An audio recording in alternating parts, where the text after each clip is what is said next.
So thank you once again. আমরা ব্রেকের পরে ফিরে আসলাম। আমরা ব্রেকের আগে রিভ্যালুয়েশনের উপরে আমরা একটা অঙ্ক দেখেছিলাম, রিভ্যালুয়েশন কিভাবে করতে হয় এবং সেই বিষয়টা আমরা এখানে দেখতে পেলাম।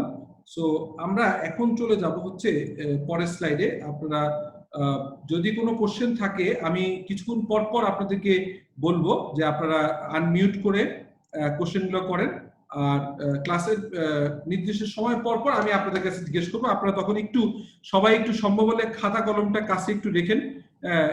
সো ক্লাসের পরে আপনারা সবাই যেটা করবেন সেটা হচ্ছে যে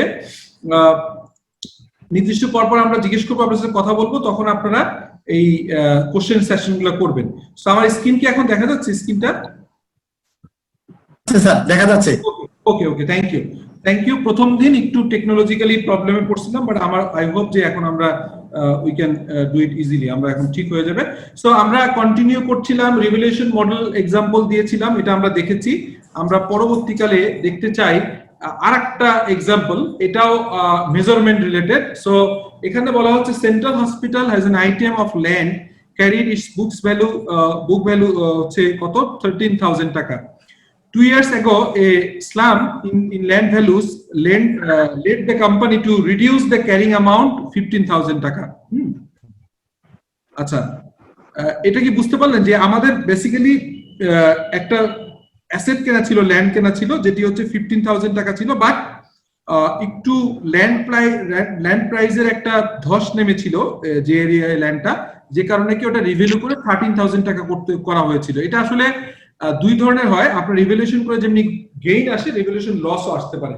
সো এখানে এই বিষয়টা ইম্পর্টেন্ট। তো এখানে ইনিশিয়ালি এটা কেনা থাকার পরেও যেহেতু ল্যান্ডে কোনো ডেপ্রিসিয়েশন থাকে না, কিন্তু 13,000 টাকা হয়ে গেছিল বিকজ 2,000 টাকা ল্যান্ডের ভ্যালুতে কমানো হয়ে গেছিল। ঠিক আছে, এখন this was taken as an expense in the profit and loss. তার মানে এই 2,000 টাকা কিন্তু আমরা দেখেছি যে আমাদের এখানে লস হিসেবে চার্জ করা হয়েছে ওই সময়, ওই পিরিয়ডে। ঠিক আছে, সো এখন এর ভিতরে আরো একটা ঘটনা ঘটছে। This was taken as an example in the this was taken as an expense in the profit and loss. There has been a surge in the land price in current year. এই বছরে আবার price বেড়ে গেছে নতুন করে। আগে যেমন স্ল্যাম্প ছিল, স্ল্যাম্প মানে পড়ে গেছে, আর এখন যেটা আসছে হচ্ছে আপনার হয়েছে আবার নতুন করে আপনার প্রাইসটা অ্যাপ্রিশিয়েট করেছে। Amount of the revaluation current ইয়ারে কিভাবে দেখেন, তাহলে অ্যাজ এক্সপেক্টেড যে আমাদের বেসিক্যালি অ্যাসেটটার দাম ইনিশিয়ালি 15,000 টাকা হলেও আমরা 2 বছর আগে যেটাকে বলা হচ্ছিল আমরা এটাকে কমিয়ে 13,000 টাকা করেছিলাম। সো এখন আবার কারেন্ট ইয়ারে এসে ল্যান্ডের ভ্যালুটা বেড়ে গেছে এবং যেটা অ্যামাউন্টটা এখন এসেছে 20,000 টাকা। সো আলটিমেটলি আমাদেরকে 13,000 টাকার থেকে 20,000 টাকা যেতে হবে স্বাভাবিকভাবেই। তাহলে অ্যাসেটের ভ্যালু বাড়বে হচ্ছে 7,000 টাকা, যেটা হচ্ছে অ্যাসেট ভ্যালু। ক্রেডিট হবে হচ্ছে প্রফিট এন্ড লস 2,000 টাকা, রিভ্যালুয়েশন সারপ্লাস 5,000 টাকা। এবার আপনি কেউ একজন বলেন যে এটি কি বোঝা গেছে? কোনো চ্যালেঞ্জ আছে এখানে বোঝার জন্য? কেউ একজন কাইন্ডলি বলেন।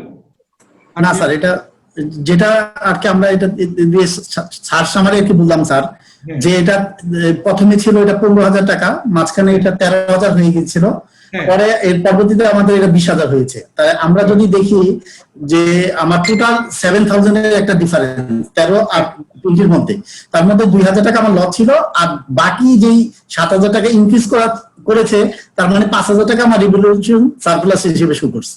Right, exactly.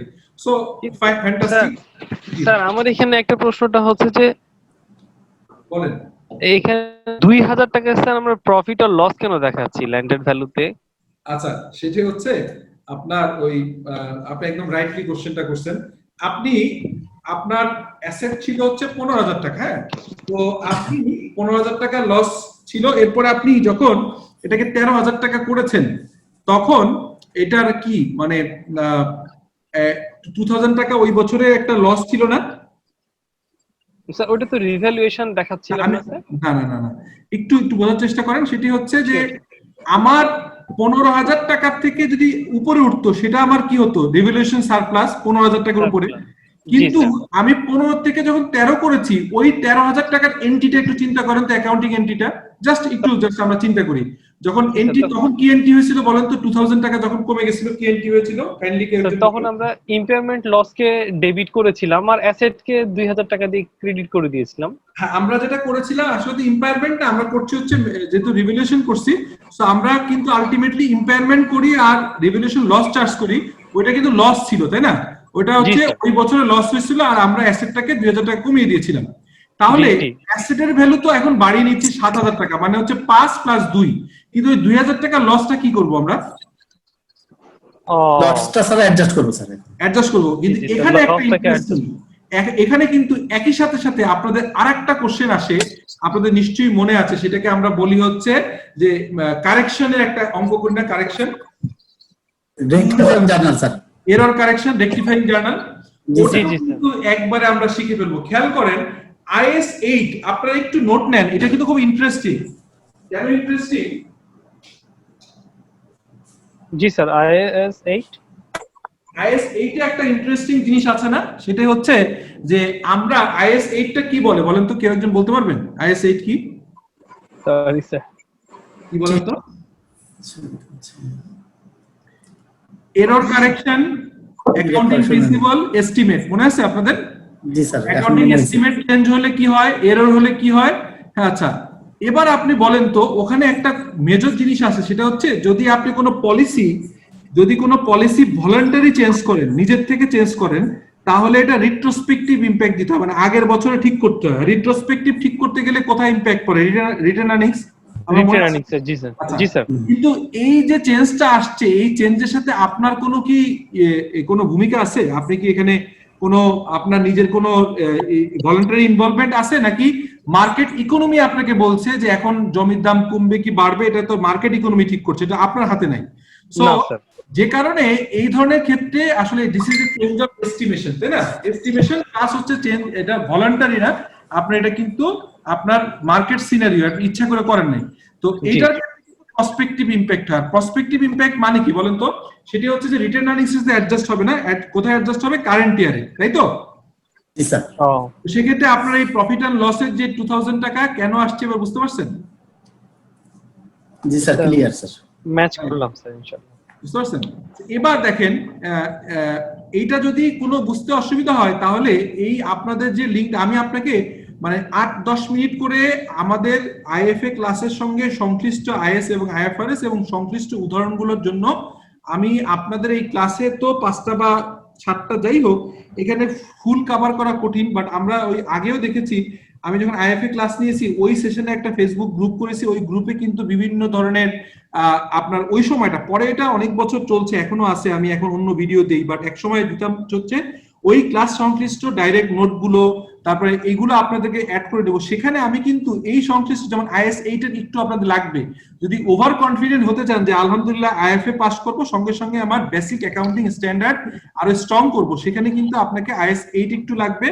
আর আগে একটা বললাম, সেটা হচ্ছে যে IS 7 তো আমরা থাকবে, তো IS 8 টা আমরা দিয়ে দিব আপনাকে, ঠিক আছে? আর ওই ইয়ের জন্য IFRS 13 এর 1-2টা জিনিস লাগবে, সেটা আমি ওই ভিডিও দেখলে হয়ে যাবে। মানে আপনি যদি 8-16 মিনিট বা 20 মিনিটের দুটো ভিডিও দেখে ফেলতে পারেন, আপনার সিলেবাস সংশ্লিষ্ট যেখান থেকে আপনাকে আটকাইতে পারে কোশ্চেন করে, সেই আটকানোর জায়গাটা থাকবে না।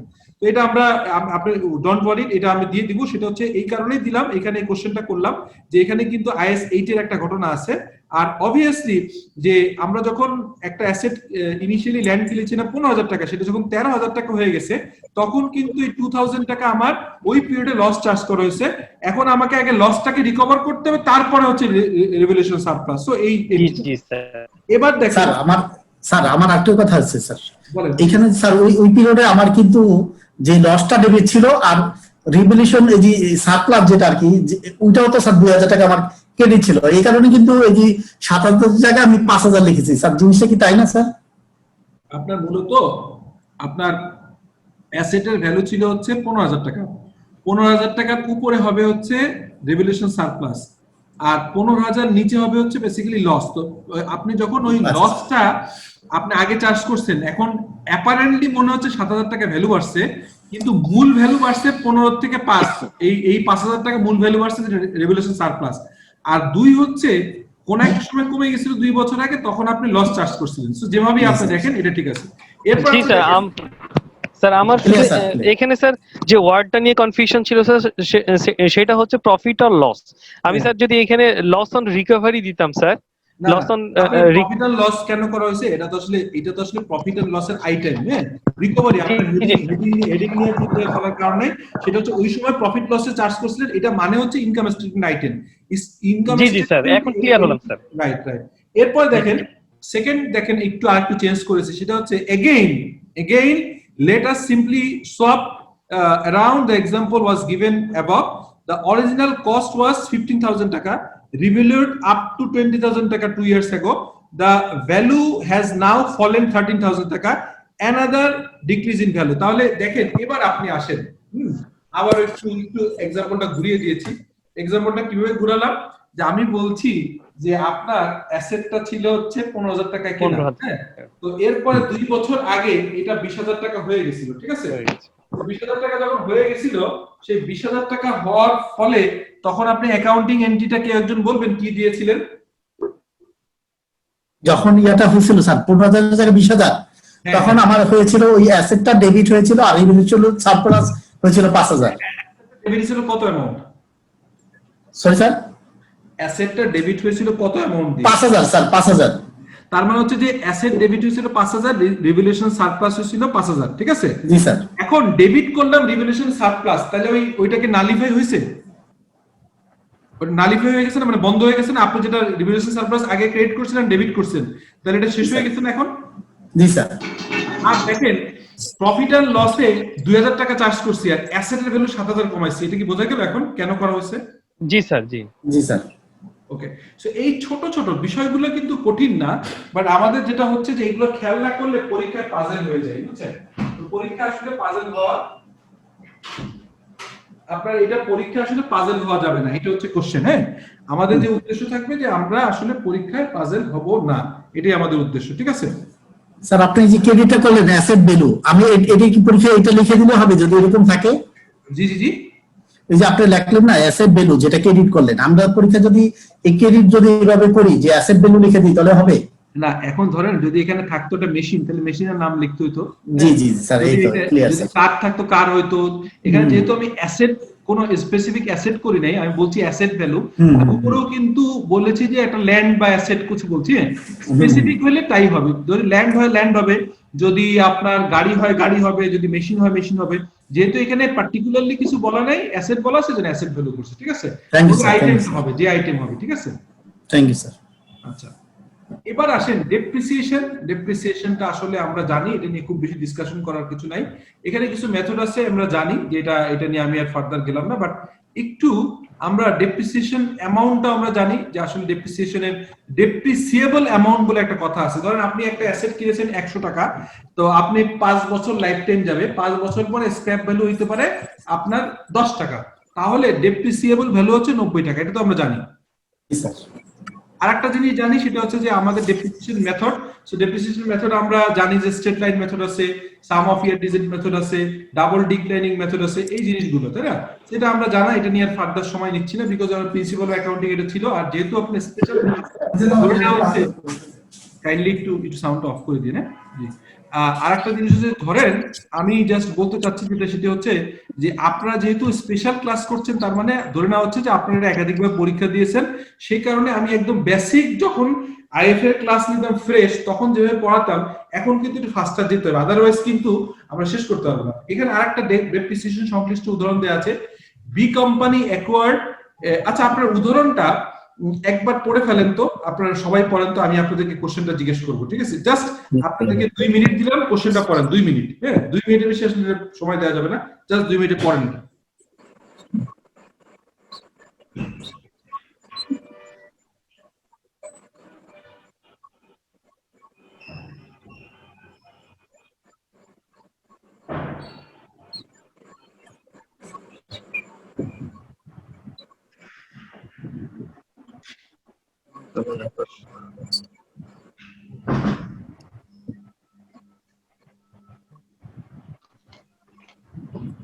বুঝা গেছে এখন? স্যার বোঝা গেছে স্যার। আচ্ছা, সিম্পল। আমরা বলছি যে একটা অ্যাসেট অ্যাকুইজিশন করছে, যেটার ভ্যালু হচ্ছে 80,000 টাকা, it had no residual value এবং লাইফ টাইম 10 ইয়ার্স। সো এটা স্বাভাবিকভাবেই আপনি বলা হচ্ছে যে on January 2003 or 2013 the remaining useful life reviewed and revised 4 years. তাহলে আপনি যে ইনিশিয়ালি বলেছিলেন যে আপনার অ্যাসেটটা 10 ইয়ার্স চলবে, তাহলে আপনি যখন 4 বছর পরে, তাই তো 4 বছর পরে 3 বছর পরে স্যার, হ্যাঁ কয় বছর পরে 3 বছর পরে স্যার, 3 বছর পরে আবার বলছে 7 বছর, তার মানে কি হচ্ছে বলেন তো? এখানে বেসিক্যালি টোটাল লাইফ টাইম এখন কত দাঁড়ালো? 7 বছর। 7 বছর। তাহলে ডেপ্রিসিয়েশন যে চার্জ করে আসছিলেন ওটা কি বাড়বে নাকি কমবে? বাড়বে স্যার। বাড়বে, রাইট রাইট। সো এখানে আমাদেরকে যেটা মাথায় রাখতে হবে যে আমরা কম চার্জ করছি, আমাদের চার্জ বাড়াইতে হবে। তো চার্জ বাড়ানোর জন্য কি করতে পারি আমরা বলেন তো? স্যার আগে ডেপ্রিসিয়েশনটা আমরা অরিজিনাল ভ্যালু থেকে বাদ দিব, ডেপ্রিসিয়েশন ভ্যালু বার করব, তারপরে আবার আমরা 4 বছর দিয়ে ভাগ করলে আমার পার ইয়ারের ডেপ্রিসিয়েশন চলে আসবে। আচ্ছা, এখানেও কিন্তু সিমিলারলি আমি যেটাকে আপনাকে বলছিলাম যে এখানে আইএস 8 এর একই ব্যাপার। আইএস 8 এ বলা আছে ক্লিয়ারলি ডেপ্রিসিয়েশনের মেথড যদি আপনি ভলান্টারি চেঞ্জ করেন, নিজের থেকে চেঞ্জ করেন, হ্যাঁ, তাহলে রিট্রোস্পেক্টিভ ইমপ্যাক্ট হবে। কিন্তু যদি কোনো কারণে এস্টিমেট চেঞ্জ হয়, এস্টিমেট সবসময় প্রসপেক্টিভ হয়, মানে প্রিভিয়াসলি কিচ্ছু করতে হবে না, সামনে করবেন। তার মানে আমার অ্যাসেট ছিল হচ্ছে 80,000 টাকা, আমার কোনো স্যালভেজ ভ্যালু নাই, 80,000 টাকা 10 বছর মানে প্রতি বছর হচ্ছে 8,000 টাকা, সো 3 বছরে 24,000 টাকা চার্জ করছি, সো আমার বুক ভ্যালু আসবে আছে 56,000 টাকা। তো আমার লাইফ টাইম মাত্র থাকার কথা ছিল আরো 7 বছর, আর 7 বছর নাই, আছে হচ্ছে 4 বছর। তাহলে এখন আমি আগে হিসাবে চার্জ করলে প্রতি বছরে 8 করে যেতাম, বাট এখন আর সুযোগ নাই, যেহেতু আমি জেনে গেছি যে আমার মাত্র আর 4 বছর চলবে। সো রিমেইনিং 4 বছরে আমরা ভাগ করে দিব 56,000 টাকা, প্রতি বছর নতুন করে ডেপ্রিসিয়েশন হবে 14,000 টাকা। এটিও কিন্তু আইএস 8 এ বলা আছে। এই জন্য আমি বলছি যে আইএস 8 ইজ ভেরি ইম্পর্টেন্ট। আমি আপনাদেরকে এটা সংশ্লিষ্ট একটা নোট এবং একটা ভিডিও দিতে আপনাদেরকে দিয়ে দিব। আপনাদের ভিডিওটা দেখতে হয়তো 10-15 মিনিট সময় লাগবে, আর পড়তে লাগবে আরো 15 মিনিট। এই আধা ঘন্টা টাইম দিলে আমার মনে হয় যে আপনাদেরকে কোশ্চেন আটকাইতে পারবে না। সো এটা কি ক্লিয়ার? আমি পরে যাব ইনশাআল্লাহ। ঠিক আছে। আচ্ছা, এবার আসেন, এইটা আরেকটা আইএস, আপনাদের এই আইএসটাই এই সিলেবাসে আছে, আপনার সিলেবাসে ইম্পায়ারমেন্ট আছে। সো আমি ইম্পায়ারমেন্ট আলাদাভাবে হয়তো দেখাবো না, হ্যাঁ, এর সাথে একটু 16 এর সাথে একটু আলাপ করে দেই, কারণ আমাদের যে ক্লাস সংখ্যা তাতে করে আমাদের খুব চ্যালেঞ্জিং হবে যে আমরা এটা আসলে। আচ্ছা, আপনাদের পরীক্ষার ডেট কবে, এটা কি জানেন? এটা পরীক্ষার ডেট কবে? স্যার 24 তারিখ স্যার। 24 তারিখ স্যার, 24 নভেম্বর। ওকে ওকে, তো ঠিক আছে। আমরা মানে এর ভিতরে কিন্তু আজকের থেকে আপনারা ফাস্টার, আমি আপনাদের কয়েকটা সাজেশন দিই, সেটা হচ্ছে যে আপনারা কত বছরের কোশ্চেন সলিউশন করেন? কত বছরের? স্যার কত বছর করব স্যার, আপনি বলে দেন স্যার। আপনার মানে কয়টা পরীক্ষা আপনাদের কাছে এখন अवेलेबल আছে কোশ্চেন? স্যার 8 থেকে 9 বছর আছে স্যার, 7-8 বছর আছে স্যার। 7-8 বছর। তাহলে আপনারা একটা কাজ করবেন, সেটা হচ্ছে যে মাঝামাঝি ধরুন মানে যদি 7-8 বছর হয়, তাহলে হচ্ছে আমি আপনাকে একটা ছোট্ট টিপস দিই, আপনারা অনেক উপকৃত হবেন। মানে আমি অনেস্ট বিলিভ মি, যেটা যদি করেন উপকার হবে। সেটা হচ্ছে আপনারা 17 সালের বা 18 সালের, হ্যাঁ, 17 বা 18 প্রথম পরীক্ষা এপ্রিলে হতো, তখন বোধ 17। তো 17 এপ্রিল কোশ্চেনটা নিবেন। মানে আজকে ক্লাসের শেষে আপনারা কি মোটামুটি 1 ঘন্টা টাইম দিতে পারবেন? জি স্যার, ইনশাআল্লাহ স্যার। আচ্ছা, তাহলে একটা কাজ করবেন, সেটা হচ্ছে আপনারা এই 17 প্রথম পরীক্ষার কোশ্চেনটা ম্যানুয়ালটা কাইন্ডলি দেখবেন না, আমি আপনাদের উপকার করার জন্য বলতেছি, দেখবেন যে কি মিরাকল ঘটে। আপনারা 17 এপ্রিল পরীক্ষার কোশ্চেনটা ধরবেন, 1 ঘন্টার টাইমের ভিতরে যতগুলো কোশ্চেন আপনি পারেন, ধরেন যেটা আপনি পারেন না দরকার নেই, মানে আমি আপনাকে রিল্যাক্স দিলাম যে 100 মার্কের কোশ্চেন, অনেক অঙ্ক আছে, আপনি চেষ্টা করবেন যে 1 ঘন্টার ভিতরে ম্যাক্সিমাম কত অ্যান্সার করতে পারেন এবং কোনটা আপনার আছে। এই সংশ্লিষ্ট নিজের কাছে নিজে অনেস্ট থাকেন, আপনারা কোশ্চেন উল্টাবেন না, বই ঘাটবেন না, কিচ্ছু করবেন না। এই 1 ঘন্টা পরীক্ষা দিবেন, পরীক্ষা দেওয়ার পরে খাতাটা রাখবেন, আজকে কিচ্ছু করবেন না, খাতাটা রাখবেন। কালকে আপনারা বাসায় অফিসের পরে ফিরবেন, বা যারা অফিস যান না বাসায় থাকবেন, কালকে এসে নিজের এক্সামিনার ওই খাতাটা দেখা শুরু করবেন। দেখতে গেলে যেটা হবে, তখন আপনি এসে ঘাটবেন হচ্ছে কনসার্ন যে মডেল সলিউশনতে মিলাবেন যে আসলে কোন জায়গাগুলো ভুল হয়েছে। যদি কোনো আন্ডারস্ট্যান্ডিং এ গ্যাপ থাকে, তাহলে আমার সাথে ডিসকাশন করবেন। আর যদি আন্ডারস্ট্যান্ডিং গ্যাপ না থাকে, যে আপনি বুঝতেছেন বাট এটা বোঝার বাইরে আপনার ভুল হয়ে গেছে, বাট জিনিসটা আপনি এমন না যে এটা কোনো ক্লারিফিকেশন দরকার বা ফার্দার কোনো নলেজ দরকার, আপনার নলেজ আছে বাট ভুল করছেন, এই কাজটা যদি আজকে আপনারা করতে পারেন, আমি কনফার্ম যে পরীক্ষার আগে যদি এরকম 2-3টা পরীক্ষা নিজের, কারণ এখন যেহেতু অনলাইন ক্লাস হচ্ছে, আগে আমি এটা পরীক্ষার আমি নিজে নিতাম, আমি আগের স্পেশাল ক্লাসগুলো 10টা হইতো, আমি বাড়িয়ে হয়তো 12টা নিতাম, 11টা নিতাম, তার ভিতরে অ্যাটলিস্ট 2টা বা 3টা পরীক্ষা নিতাম। এখন ফিজিক্যালি যেহেতু আমি থাকতে পারবো না, অতএব মানে আমাদের ফিজিক্যাল ক্লাসটা নিয়ে এখন সম্ভব হচ্ছে না, অনলাইনে আপনারা এই কাজটা করবেন। এবং আমি আপনাদের রিকোয়েস্ট করব, গ্রুপে প্রয়োজনে ছবি তুলে আপনারা এটা দিয়ে দিবেন, আমি দেখব। হ্যাঁ, যদি আপনারা মনে করেন, আর যদি গ্রুপে না দেন তাহলে আমাকে পার্সোনালি দিবেন।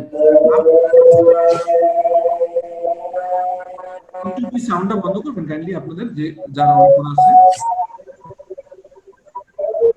আমরা আজকে আর খুব বেশি কন্টিনিউ করব না, আপনারা একটু মানে একটু ধৈর্য ধরে শুনেন, আমার ভালো হবে। তাহলে কাটটা একটু কাইন্ডলি। হ্যাঁ, তো এখন হচ্ছে যে শোনা যাচ্ছে তো না? আমি বন্ধ করে দিচ্ছি, এই জন্য বলছি আর কি।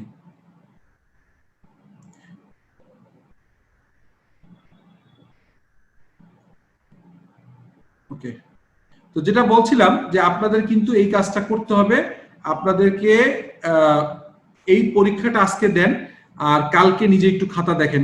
আই হোপ যে এটা আপনাদের অনেক হেল্প করবে, অনেক হেল্প করবে, আমি শিওর। তো এখন আমরা বলছিলাম ইম্পায়ারমেন্টে যে কথাটা বলতে চাচ্ছিলাম, IAS 16 refer to another standard. এটা কি রেফার করে? সেটি হচ্ছে যে IAS 36 impairment of asset that prescribe rule for reviewing the carrying amount of asset, determining their recoverable amount and impairment loss, recognizing and revising the impairment loss and more. আচ্ছা, impairment সম্পর্কে আমাকে কেউ একজন answer করবেন, what do you mean by impairment? আমি just 2টা স্লাইডে আপনাদেরকে ইম্পেয়ারমেন্ট ক্লিয়ার করে দিব। একটু কেউ বলবেন কাইন্ডলি, অন করে বলেন।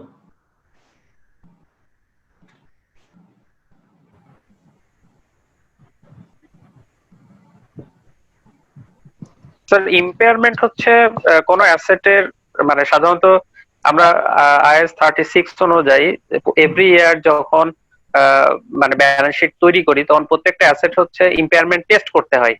তো এই টেস্ট হচ্ছে যে আমার মূলত রিকভারেবল অ্যামাউন্ট এবং এর থেকে আমার ক্যারিং অ্যামাউন্ট যদি কম হয়, সেটাকে আমরা মোটামুটি ইম্পেয়ারমেন্ট লস হিসাবে আইডেন্টিফাই করি আর কি। Right, right. এই কথাটা বললেন হচ্ছে কামরুল সাহেব, না কামরুল স্যার, না সরি কামরুল স্যার, ফারুক। ও আচ্ছা, ফারুক সাহেব। তাহলে ঠিক আছে, উনি অ্যান্সার করছে। আমার মনে হয় যে জুবায়ের সাহেব, ফারুক সাহেব এবং কামরুল সাহেব আপনারা মিউট করে দেন, আমি বুঝতে পেরেছি। You have understanding. আচ্ছা, যেটি বলছিলাম সেটি হচ্ছে ভাই সিম্পল একটা হিসাব। কামরুল সাহেব ও কামরুল স্যার একটু বন্ধ করে দেন, আপনার এটা অন আছে। যেটা বলছিলাম যে উনি একদম রাইটলি আর্টিকুলেট করেছে, ইম্পায়ারমেন্ট টেস্ট এটা কিন্তু শুধু যে ফিক্সড অ্যাসেট তা না, আপনার কারেন্ট অ্যাসেট যেগুলো আছে ইনভেন্টরি সহ সবগুলোকে আপনার ইম্পায়ারমেন্ট টেস্ট করতে হয়। ইম্পায়ারমেন্ট টেস্ট করে দেখা হয় সিম্পল, যে আমি যে অ্যাসেটটা ইউজ করছি এর ভ্যালু ইন ইউজ, মানে আমি সামনে ইউজ করে কি বেনিফিট পেতে পারি সেটার প্রেজেন্ট ভ্যালু, অথবা আমার এটার এই অ্যাসেটটার ফেয়ার ভ্যালু কি আছে। আর ফেয়ার ভ্যালু কথাটা যতবার বলছি, যতগুলা IAS আছে সবগুলা IAS এর যখন ফেয়ার ভ্যালু কথাটা আসবে, এই ফেয়ার ভ্যালু ট্রিটমেন্টটা হবে, ফেয়ার ভ্যালু মেজারমেন্ট হবে একটা IFRS অনুযায়ী, সেটা হচ্ছে IFRS 13। ওইটার ভিডিওটা দিয়ে দিব। তো এই হচ্ছে সিম্পল কথা, যে আপনি একটা লেটস সে আপনি একটা কম্পিউটার কিনেছেন, কম্পিউটারটা আপনি ধরে নিয়েছিলেন যে আগামী 10 ইয়ার্স চলবে। 3 বছর পরে দেখলেন যে অ্যাব্রাপ্টলি কম্পিউটারের মডেল চেঞ্জ হচ্ছে। চেঞ্জ হওয়ার ফলে আপনি যে Core i5 কিনেছিলেন, আপনার কনফিগারেশন আপনার লাগে হচ্ছে Core i7। তখন আপনি বিক্রি করবেন নাকি ইউজ করবেন এটা পরের কথা, কিন্তু মার্কেটে চেক করে দেখলেন যে আপনি 1 লাখ টাকা একটা কম্পিউটার কিনেছিলেন, 3 বছরে 10,000 টাকা করে চার্জ করে 30,000 টাকা চার্জ হয়ে গেছে। চার্জ হওয়ার পরে অ্যাসেটটার ভ্যালু এখন আপনার বুক ভ্যালু আছে 70,000 টাকা। 70,000 টাকা আপনার বুক ভ্যালু আছে, আর আপনি এটাকে আপনার মার্কেটে ফেয়ার ভ্যালু যদি চেক করতে যান যে কত ভ্যালু আছে, সেখানে আপনি পেলেন হচ্ছে মনে করেন যে 50,000 টাকা। তাহলে এবং আপনি হিসাব করে দেখলেন যে এটা ইউজ করে এর থেকে বেনিফিট পেতে পারেন, সেটার ভ্যালু ধরেন 55,000 টাকা। তাহলে এই যে 55 এবং 50,000 টাকার ভিতরে ছোটটা হচ্ছে 50, দ্যাট ইজ 50,000 টাকা আপনার রিয়েল ভ্যালু আছে, ফেয়ার ভ্যালু, যেটি হচ্ছে 20,000 টাকা less than your book value. এই 20,000 টাকা ইম্পেয়ারমেন্ট হবে। বোঝা গেছে আমার কথাটা এখন?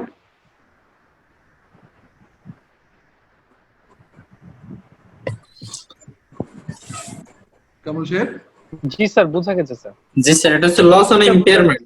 Loss on impairment, right right. So এবার এই আইএস এর লাস্ট পার্টের আগের পার্ট, ডিসক্লোজার আগের ডি রিকগনিশন মানে আপনারা এই অঙ্কগুলো করেছেন, সেটি হচ্ছে অ্যাসেট ডিসপোজাল হয় না, ডিসপোজালের মাধ্যমে ডি রিকগনিশন হইতে পারে, আর হতে পারে ইউজের মাধ্যমে। একটা হচ্ছে ডিসপোজ করে দিলেন, আর একটা ইউজ হলো। তো এখানে দেখেন, এই স্লাইডটা দেখলে বুঝতে পারবেন ডি রিকগনিশন অফ পিপিই মানে হচ্ছে অন ডিসপোজাল, অথবা হচ্ছে no future economic benefit expected. যদি এমন হয় যে আপনি একটা অ্যাসেট কিনেছেন, এটি দিয়ে সামনে কোনো ফিউচার পাবেন না, তখন আপনি বিক্রি করবেন। আর বিক্রি করতে গেলে যেটা হবে, যে ভ্যালুতে আপনি ডিসপোজাল প্রসিড পাচ্ছেন, ধরেন আপনি একটা, আপনার বুক ভ্যালু আছে কম্পিউটারের 70 টাকা, আপনি এটা আপনার দরকার নাই, আপনি বিক্রি করে দিবেন হচ্ছে 50 টাকায়। এই 20 টাকা হচ্ছে বেসিক্যালি আপনার ডিসপোজালের লস আসবে। ক্যারিং অ্যামাউন্ট মাইনাস হচ্ছে disposable amount minus carrying amount. এমন যদি হয় যে আপনি ডিসপোজেবল অ্যামাউন্ট বেশি, ক্যারিং অ্যামাউন্ট কম, তখন হচ্ছে ডিসপোজালে ডি রিকগনিশনে গেইন আসবে। আর যদি এমন হয় যে ডিসপোজাল অ্যামাউন্ট কম, ক্যারিং অ্যামাউন্ট বেশি, তখন হচ্ছে লস আসবে। সো এটাও খুব সহজ জিনিস, আপনারা জানেন, এটা নিয়ে ফার্দার সময় নিলাম না। এবার হচ্ছে এই পার্টটা থিওরির জন্য is much more important.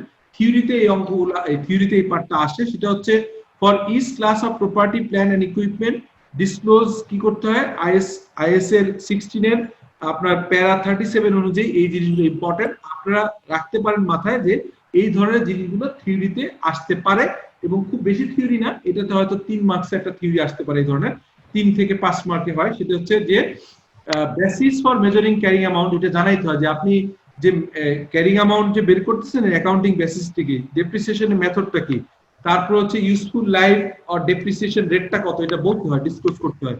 Gross carrying amount and accumulated depreciation and impairment loss যদি কোনো কিছু থেকে থাকে, এটাও কিন্তু আপনাকে ডিসক্লোজ করতে হয়। আরেকটা করতে হয় reconciliation of carrying amount at the beginning and end of the period showing addition যদি হয়। এটা কিন্তু আপনারা যারা প্র্যাকটিক্যালি কাজ করেছেন, আপনারা অ্যাসেট শিডিউল দেখেছেন না? কেউ কি দেখেছেন asset schedule?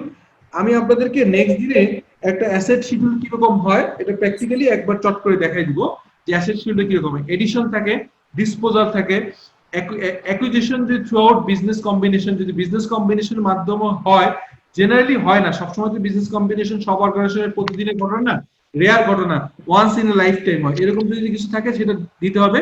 Revaluation increase or decrease এটা দিতে হবে। ইম্পায়ারমেন্ট লস থাকলে বলতে হবে ডেপ্রিসিয়েশনের মেথড এবং depreciation amount. Net foreign exchange যদি ট্রান্সলেশন হয়, এমন যদি হয় যে আপনার একাধিক সাবসিডিয়ারি আছে, অথবা আপনি নিজে একটা subsidiary of A foreign company or a branch of A foreign company, তখন কিন্তু যে আপনার যে ফাংশনাল কারেন্সি থেকে রিপোর্টিং কারেন্সি যখন চেঞ্জ হয়, তখন এটাকে বলে ট্রান্সলেশন। তার মানে হচ্ছে আপনি যে কারেন্সিতে, আপনি বিডিটিতে বাংলাদেশে অপারেশন করছেন, আপনার প্যারেন্ট হচ্ছে লেটস সে ইউকেতে করে পাউন্ডে, তখন হচ্ছে যদি আপনার বিডিটি থেকে পাউন্ডে আপনার ব্যালেন্স শিটে ট্রান্সফার করতে হয়, এটাকে বলে ট্রান্সলেশন। এই ট্রান্সলেশন করলে একটা ফরেন কারেন্সির ডিফারেন্স আসে, সেটাও বলাইতে হবে। যদি আদার কোনো মুভমেন্ট হয়, ধরেন আপনি যদি কারোর সাথে অ্যাসেট সোয়াপ করেন, মানে এক্সচেঞ্জ করেন, অ্যাসেট এক্সচেঞ্জ করলে সেটাও এখানে থাকবে। সো মোটামুটি এই ছিল আমাদের হচ্ছে যে ডিসক্লোজারের আরো কিছু জিনিস থাকে, সেটা হচ্ছে restriction of the title of the item. আচ্ছা, যদি এমন হয় যে আপনি যদি এমন হয় যে আপনার একটা অ্যাসেট আপনি মর্টগেজ করেছেন, সেটা আপনার মানে এটাকে ইরিকভারেবল পাওয়ার অফ অ্যাটর্নি দেয়া আছে, মানে আপনি এটার আপনার ফিজিক্যালি আপনি ইউজ করলে আপনি মর্টগেজ করা সেটা বলা থাকবে। আর যদি কোনো এক্সপেন্ডিচার অফ কনস্ট্রাক্ট প্রপার্টি যদি থাকে, যে প্রপার্টি ইন কনস্ট্রাকশন থাকে, সেটা বলতে হবে। Contractual commitment to acquire property, plant and equipment, এমন যদি হয় যে আপনি কিনেন নাই বাট আপনি অ্যাডভান্স করে রাখছেন এবং অ্যাডভান্সের একটা কন্ট্রাক্ট আছে যেটাকে নিতে হবে। Compensation from the third party item of property, plant and equipment with impairment loss আর গিভেন। এমন হয় যে আমরা প্রপার্টি গুলো, আমাদের ফ্যাক্টরি মেশিন, আমাদের গাড়ি, আমাদের হেড অফিস, এগুলো আমরা কিন্তু ইন্স্যুরেন্স করে রাখি। তো যদি কখনো আমার ইম্পায়ারমেন্ট লস হয়, আর সেই লসের টাকা যদি ইন্স্যুরেন্স কোম্পানি থেকে রিকভার হয়, সেই অ্যামাউন্টটাও এখানে মেনশন করতে হবে। এটা এডিশনাল ডিসক্লোজার আকারে থাকে। সো আপনার আরেকটা হচ্ছে, আপনাকে এবার কয়েকটা ইন্টারেস্টিং জিনিস, বাট খুব কুইক চলে যাব। এটি আসলে ধরেন এইখান থেকে আমার ব্যক্তিগত ধারণা যে আপনার 15 থেকে 20 মার্কস আজকে ক্লাসের অঙ্ক তো করাই নেই, বাট যে এরিয়া কভার করছি সেখানে ইম্পায়ারমেন্টও আসছে, সেখানে ফেয়ার ভ্যালুর কিছু কোশ্চেন আসছে, সেখানে হচ্ছে আপনার এই জিনিসগুলো, এবং সঙ্গে সঙ্গে ইনভেন্টরি নিয়ে কিছু কথা বলবো, ইনভেস্টমেন্ট ইন প্রপার্টি কথা বলবো, এগ্রিকালচার, এই ওভারঅল জিনিসগুলো থেকে 15 থেকে 20% এর অনেক সময় কাভারেজ হয়েছে। আপনাদের মাথায় রাখেন, যদি আপনার লাক ফেভার করে এখান থেকে হয়তো 15 মার্কসের একটা জায়গায় আপনারা আসতে পারে। সেই কারণে আজকে রাতের প্রধান কাজ হবে যে আপনারা একটা পরীক্ষা দিবেন, এবং পরীক্ষার পরে এই সংশ্লিষ্ট যে অঙ্কগুলো আসছে বিভিন্ন সময়, গত ধরেন 5 থেকে 7টা পরীক্ষায়, গত 5 থেকে 7টা পরীক্ষায় প্ল্যান, প্রপার্টি এবং ইকুইপমেন্ট রিলেটেড যে অঙ্কগুলো আসছে ওই অঙ্কগুলো আপনারা দেখবেন। এটা আপনাদের হোম টাস্ক নেক্সট ক্লাসের আগে। তো যেটা বলছিলাম যে এখানে হচ্ছে কিছু মিথ থাকে, আমরা ভুল ধারণা করি। প্রথম মিথ হচ্ছে ইউ হ্যাভ টু, মিথ মানে হচ্ছে যে আমরা একটা ভুল ধারণা, আমরা একটা ধারণা করে নেই, you have to account for all long term tangible asset under IAS 16। এটা ঠিক না, সবগুলো কিন্তু আমরা অনেকেই মাথায় কাজ করে, অনেক অ্যাকাউন্টেন্টদের আমি দেখেছি চট করে প্ল্যান মানে কোনো অ্যাসেট হলেই মনে করে plan, property, equipment. It is not true, it is wrong. Right হচ্ছে যে ক্লাসিফিকেশন কতগুলো হয়, কেমন ক্লাসিফিকেশন দেখেন এখানে সিম্পল আমি বলে দিছি। প্ল্যান, প্রপার্টি, ইকুইপমেন্ট যেটা আপনি রিয়েলি প্রোডাকশনে রেন্টের জন্য ইউজ করবেন, এটা IAS 16 এ আসবে। কিন্তু যদি একটা ইনভেস্টমেন্ট করে রাখেন, আপনি যদি চিন্তা করেন যে আপনি একটা অ্যাপার্টমেন্ট কিনে রাখবেন, 2 বছর পর এটা প্রাইস বাড়লে বিক্রি করে দিবেন, অথবা একটা ল্যান্ড কিনে রাখছেন, লেটস সে আপনি জানেন যে বসিলা এরিয়া ফিউচারে এখানে প্রগ্রেস হবে এখানে, অথবা মাওয়া রোড হচ্ছে, যেহেতু ওখানে ব্রিজ হচ্ছে, মাওয়ার পাশে জায়গা দাম বাড়বে, আপনার সারপ্লাস টাকা আছে, আপনার ইনভেস্টেবল টাকা আছে, আপনি টাকাটা কিনে রাখলেন, পরবর্তীকালে সুবিধামতো সময় বিক্রি করে দিলেন। এই ধরনের প্রপার্টি আসবে হচ্ছে IAS 40 অনুযায়ী। ইনভেন্টরি যে অ্যাসেট গুলো আছে সেইগুলো IAS 2 তে আসবে। আর যেটাকে এগ্রিকালচার বা বায়োলজিক্যাল অ্যাসেট, যেমন হচ্ছে যে আমরা সিলেটে যাই, সিলেটে যে গাছগুলো দেখি, সিলেটের যে টি গার্ডেনের গাছগুলো, দিস ইজ অলসো অ্যাসেট। আমরা যদি গরু যদি কিনি এবং গরুগুলো যদি কিনে বিক্রি করি, বা গরু কিনে মাংস বিক্রি করি, তখন এটা ইনভেন্টরি হিসেবে আসবে। কিন্তু গরু কিনে যদি দুধ বিক্রি করি, আমাদের অ্যাগ্রো ইন্ডাস্ট্রি, আমাদের অ্যাগ্রো ফার্ম, এবং আমাদের গরু কেনার উদ্দেশ্য হচ্ছে গরুর মাংস বিক্রি করা অথবা গরু বিক্রি করা। গরু একটু কাইন্ডলি এই কামরুল হাসান একটু কাইন্ডলি বন্ধ করে দেন, আব্দুর রহমান সাহেব একটু কাইন্ডলি বন্ধ করে দেন, কাইন্ডলি প্লিজ। আপনাদের ওই বাইরের শব্দটা ঢুকলে ক্লাসে একটু হচ্ছে। আব্দুর রহমান সাহেব কাইন্ডলি একটু বন্ধ করে দেন, থ্যাংক ইউ। সো যেটা বলছিলাম যে সরি, সেটি হচ্ছে যে আপনার গরু কিনে যদি গরু বিক্রি করেন বা দুধ বিক্রি করেন সেটা ডিফারেন্ট, বাট গরু কিনে যদি দুধ বিক্রি করেন তাহলে এটা বায়োলজিক্যাল অ্যাসেটে পড়বে। আর একটা জিনিস সেটা হচ্ছে IFRS 5, এটা নিয়ে আর ফার্দার পড়েন না, বিকজ পরীক্ষার আগে এত ডিটেইল পড়বেন না, বাট 1-2 লাইনে আমি বলে দিই। সেটি হচ্ছে আপনার কোনো বিজনেস যদি আপনি ডিসকন্টিনিউ করতে চান, ধরেন লেটস সে আপনি একটা ম্যানুফ্যাকচারিং ইউনিট আপনি বিক্রি করে ফেলবেন, তাহলে যেদিন বিক্রি করার ডিসিশন নিচ্ছেন সেই দিন থেকে আর ওইটা আপনার এটাকে তখন আপনার নন কারেন্ট অ্যাসেট হিসেবে ট্রিট করতে হবে। ধরেন আপনার একটা বাড়ি আছে, একটা গাড়ি আছে, কিছু ইনভেন্টরি আছে, এই জিনিসগুলোকে কিন্তু আপনার নর্মাল অপারেশন রাখতে পারবেন না, তখন একটা নতুন হেড হবে, সেটা নাম হচ্ছে non current asset held for sale and discontinuity operation. এইভাবে দেখায় রাখতে হবে এই অ্যাসেট গুলো, মানে যে বাড়িটা আপনি চিন্তা করছেন বিজনেসটা ডিসকন্টিনিউ করবেন, ডিসকন্টিনিউ করার কারণে আপনার ফ্যাক্টরির যে শেডটা আছে সেই শেডটা আপনি ডিসকন্টিনিউ অপারেশন হেডের আন্ডারে নিয়ে যাবেন, তার উপর আর ডেপ্রিসিয়েশনও চার্জ হবে না, তার উপরে কোনো রিভিলেশন হবে না, কিচ্ছু হবে না, সিম্পল এক লাইনে সেই জিনিসগুলো থাকবে এবং সেটাকে বলা হবে ডিসকন্টিনিউ অপারেশন, আনলেস আদারওয়াইজ যে পর্যন্ত সেল না করেন।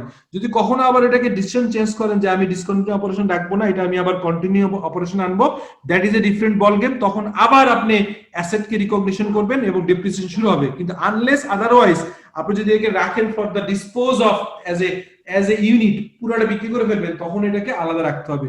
সো এই জিনিসগুলো হচ্ছে বেসিক্যালি ইনভেন্টরির ভিতরে, সরি IAS 16 এর বাইরে 41, IAS 2, IAS 40 এবং IFRS 5 এগুলো বাকি থাকবে।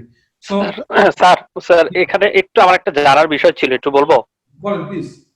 স্যার ওই যে IFRS 5 এর যেটা non current asset held for sale and discontinued operation, এটাতে আমি একটু যতটুকু আমি জানি যে এটা যখন আমি IFRS 5 এ ট্রান্সফার করব, তখন তো ক্যারিং ভ্যালু আর হচ্ছে fair value less cost to sell এর যেটা হুইচ ইজ লয়ার, সেটা দিয়ে আমি ট্রান্সফার করব। মানে আমার একটা কোশ্চেন একটু মাথায় যাচ্ছিল যে আমি সে এটা ট্রান্সফার করলাম, ওই যেটা আমার 1 বছরের মধ্যে সেল হওয়ার পসিবিলিটি আছে, আমি ট্রান্সফার করলাম, কোনো কারণে এটা ট্রান্সফার করলাম না, ওইটা আমি আবার অ্যাসেটে ফিরাই নিয়ে আসবো, নিয়ে আসার সময় মানে ক্যালকুলেশনের বেসিসটা কি হবে একটু জানার জন্য। ওইটা হচ্ছে যে দেখেন আপনি কিন্তু রিভ্যালুয়েশন মডেলে, হ্যাঁ, ধরেন যদি আপনি কস্ট মডেলে থাকেন, সিম্পল চিন্তা করেন, কস্ট মডেল থাকলে তো আপনার আগের রেকর্ড আছে যে আপনি কত টাকা অ্যাসেট কিনেছিলেন, সেইটার আপনার সেটার কত টাকা ডেপ্রিসিয়েশন চার্জ করছেন, বুক ভ্যালু কত ছিল, এটা আছে। সঙ্গে সঙ্গে ইম্পায়ারমেন্ট টেস্ট করে আপনি পাবেন যে আসলে সেটা কি ঠিক আছে কিনা নাকি কমে যাবে। আর যদি আপনি রিভ্যালুয়েশন মডেলে যান তাহলে তো আপনি ফেয়ার ভ্যালু জাস্ট করে দেখবেন যে অ্যাসেটটা যেটা ছিল তার ফেয়ার ভ্যালু কত আছে। সো এখানে আসলে ওই অ্যাসেটের ক্যারিং অ্যামাউন্ট বা বুক ভ্যালু সঙ্গে ফেয়ার ভ্যালু প্লাস হচ্ছে ইম্পায়ারমেন্ট টেস্ট, ওগুলো করে আপনার যেটা রেশনাল হয় ওইটা আপনি আনবেন। বুঝা গেছে? আপনার কোশ্চেন অ্যান্সার পেয়েছেন ফারুক সাহেব? না স্যার, আমি বলতেছি আমি নিয়ে যাওয়ার সময় তো টেস্ট করে নিয়ে গেলাম, carrying amount fair value less cost sell. হ্যাঁ, ওইখানে আপনি এখন আমি তার ব্যাক করার সময় মানে কোনো কারণে আমি ডিসিশন চেঞ্জ করলো কোম্পানি ম্যানেজমেন্ট যে এটা না এটা সেল করব না, আমি এটা আবার অ্যাসেটে ফিরাই নিয়ে আসবো, তাহলে আমাকে আবার ওই 5 থেকে 6 টেনে নিয়ে আসতে হবে। আমি বলছি নিয়ে আসার সময় ক্যালকুলেশনের বেসিস থেকে আবারও ওই ক্যারিং ভ্যালু আর fair value less cost sell. আপনি যখন নিয়ে নিছিলেন ফারুক সাহেব, বুঝতে পেরেছি, আপনি যখন নিছিলেন তখন তো আপনি এই কাজটা করেছেন, আপনি যেভাবে যেমন কি বললেন চমৎকার করে আপনি বলছেন, ওটাই ঘটনা যে আমি দেখবো, দেখার পরে এটা ডিসপোজালের কস্টটা বাদ দিব, দিয়ে একটা আনবো। এখন কোশ্চেন হচ্ছে এই যে ধরেন 6 মাসে আপনি রাখছিলেন বা 7 মাস 8 মাস বা 9 মাস বা 1 বছর হয়ে যাচ্ছে, তখন আপনার ম্যানেজমেন্ট ডিসিশন করলো এই 1 বছরের ইকোনমিক সিচুয়েশন এবং অন্য জায়গায় চেঞ্জ আসবে না, স্বাভাবিকভাবে এক জায়গাতে থাকবে না, যেহেতু ডিফারেন্ট থাকবে, তখন আবারও কিন্তু আপনাকে এই টেস্টগুলো করতে হবে, তাই না?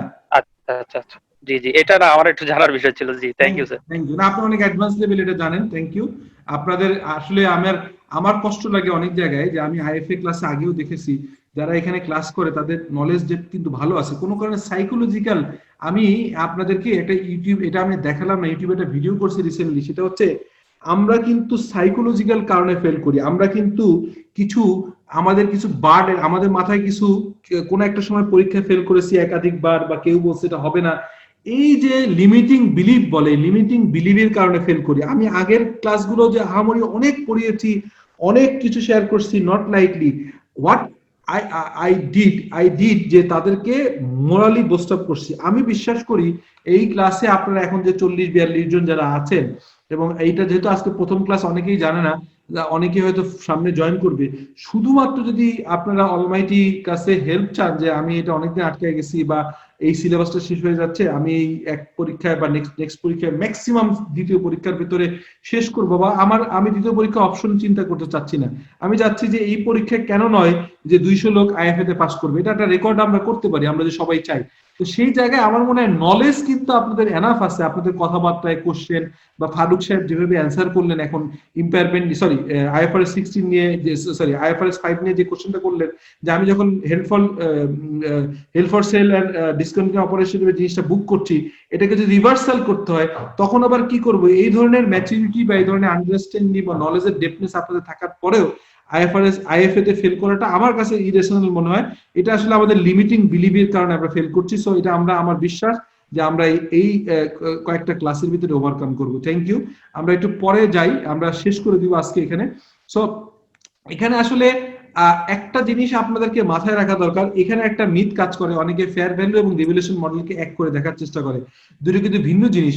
আইএস 16 কিন্তু মূলত রিভ্যালুয়েশন মডেল অনুযায়ী চলে, বাট ওইখানে ভ্যালুটা বের করার সময় কিন্তু ফেয়ার ভ্যালুর ওই যে আইএফআরএস 13 এর থেকে ভ্যালুটা নেওয়ার ক্ষেত্রে যে রিভ্যালু করলাম, এটা কি ল্যান্ড কিনছিলাম 100 টাকা, এই পার কাঠা 100 টাকায় কিনছি, এখন পার কাঠার দাম কি 120 আছে নাকি 90 আছে নাকি 125 আছে, এই ফেয়ার ভ্যালু মেজারমেন্টের জন্য কিন্তু ওই আইএফআরএস এর একটা হেল্প নাই। কিন্তু ফেয়ার ভ্যালু মডেলটাই হচ্ছে আইএস 40 তে কোনোভাবেই কিন্তু রিভ্যালুয়েশন মডেল ফলো করে। তারা কি ফলো করে? তারা করে হচ্ছে, যেহেতু তারা এই অ্যাসেটটা হোল্ড করতেছে ফর সেল, এটা কিন্তু ইউজ করবে না, এটা কিন্তু ইউজ করে রিপ্রোডাকশন হবে, ফ্যাক্টরি হবে, এই কারণে এটাকে বলা হচ্ছে ফেয়ার ভ্যালু মডেল, আর এটাকে বলে রিভ্যালুয়েশন মডেল। সো এখানে ডেপ্রিসিয়েশন হয় না, এখানে ডেপ্রিসিয়েশন হয়। আমি আর ফার্দার বেশি আগাচ্ছি না, এই পিপিটিটা আপনাদেরকে আমি পিডিএফ বানায় দিয়ে দিব, আপনারা এটা দেখে নেবেন।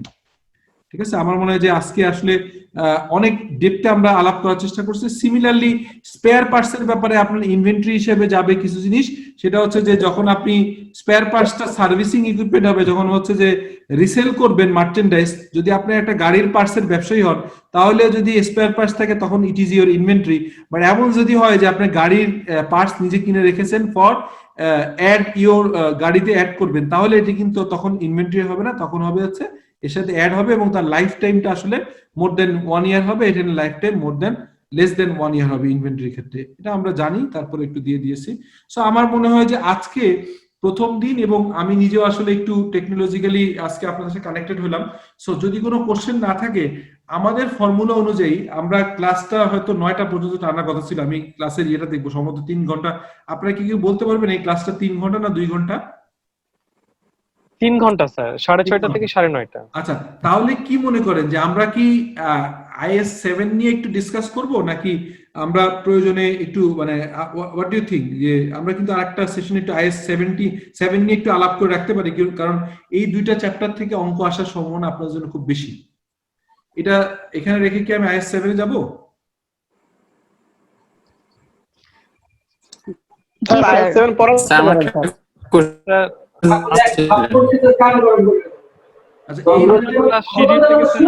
সাধারণ স্যার। এটা হয় না, এটা এর জন্যই আজকে এক বৈজ্ঞানিক লিখছে যে আগামী 20 বছর পরে আমার মনে হয় কত পার্সেন্ট পোলাপান বোকা হয়ে যাবে। আচ্ছা, বোকা বোকা হয়ে যাবে, কথা বলছে এখানে। বুদ্ধিহীনতা হয়ে যাবে। আচ্ছা স্যার, আপনি আইএস 7 এ যান। ওকে ওকে, ঠিক আছে ঠিক আছে, স্যার আমার একটা কোশ্চেন ছিল IS 16। বলেন না, কোশ্চেন করেন করেন। স্যার নরমালি আমরা ওই ইয়েতে দেখি, ওই কাইসোতে দেখি যে যেখানে যে রিভলিউশন রিজার্ভের কথা বললেন, হুম, অ্যাকুমুলেটেড টাইপ এই টাইপের কথা, আমার সামনে অবশ্য বই নেই, জন্য আমি সাবজেক্ট অনেক করছিলাম। আপনি কি রিজার্ভ কথাটা থাকে না স্যার, বা সারপ্লাস যে এই কথাগুলো বললেন এগুলো থাকে না, মানে ল্যাঙ্গুয়েজটা একটু ডিফারেন্ট থাকে। সেই ক্ষেত্রে আসলে আমরা ওই এটা আমরা দেখছি সি এর বইতে নরমালি যেটা দেখা যায় সেটা হচ্ছে যে রিভলিউশন রিজার্ভ বা রিভলিউশন সারপ্লাস এই টাইপের ল্যাঙ্গুয়েজ গুলো ওই যে সি এর ম্যানুয়ালটাতে লিখে আছে। আর আমাদের কাইসের বইতে কিন্তু এই ধরনের ল্যাঙ্গুয়েজ গুলো না, সেটা হচ্ছে